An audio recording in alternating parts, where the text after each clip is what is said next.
I'm Nayla Romanos Iliya. I'm an architect and sculptor, and I started sculpting about 10, 12 years ago. I use all sorts of media. I'm not confined or contained by a media. I like to experiment with metals, bronze, wood, resin, and sometimes I create sculptures with found objects as well. What I'm showing here is the Phoenician alphabet series. I started working on this series while I was in Dubai, and it all started with a search for identity, because it was my first time living in an Arab country, and being Lebanese and perceiving myself as not having the exact approach or values or habits, I would say. I started digging into our roots, and I came across this Phoenician alphabet, which I found was very inspiring. I started working on this series where I was kind of sculpting every symbol in a three-dimensional way. And I was almost entranced while doing that, because it was so exciting. I felt that I was giving a new life to those archaic symbols. So here in this case you see the 22 sculptures that are named and inspired by each of the 22 Phoenician letters.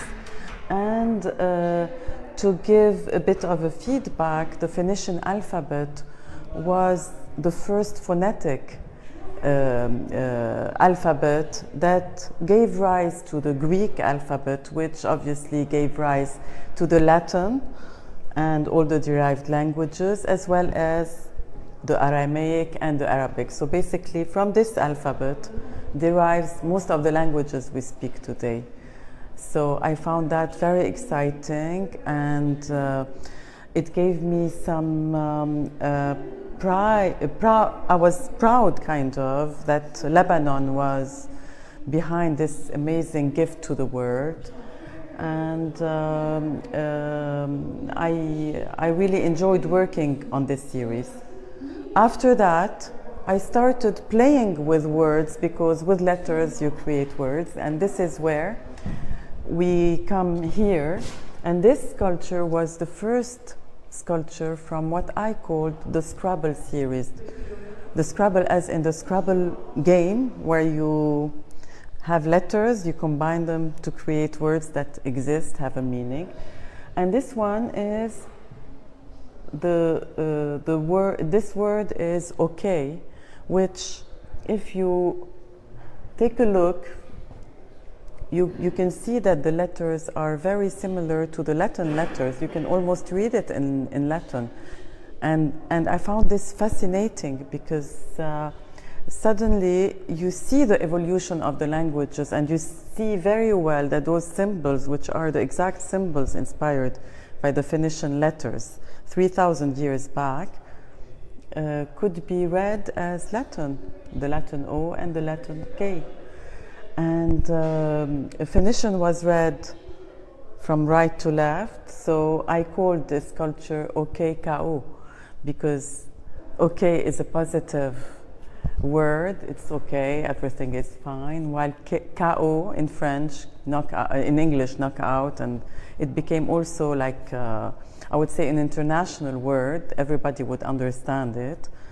And that was the starting point of the Scrabble series. And the reason why I chose this word was also because it is the most used word in the world by people who don't even understand English. So if you Google and try to see what's the word that is most used and that everybody understands, it is okay. So this was the starting point of the Scrabble series. It evolved, and I started creating other works which are also words, and those words were chosen according to either some places, locations that were meaningful to me, or words that are inspirational, like hope or love. This, in an instance, is live life, because in Phoenician, this third letter here could have been a V, it could have been an F. So I called it live life. And if you notice that the L is also a shape that you could recognize as the Latin L. Thank you. Oh, fantastic. If you want, we can come here. If we, otherwise, I'm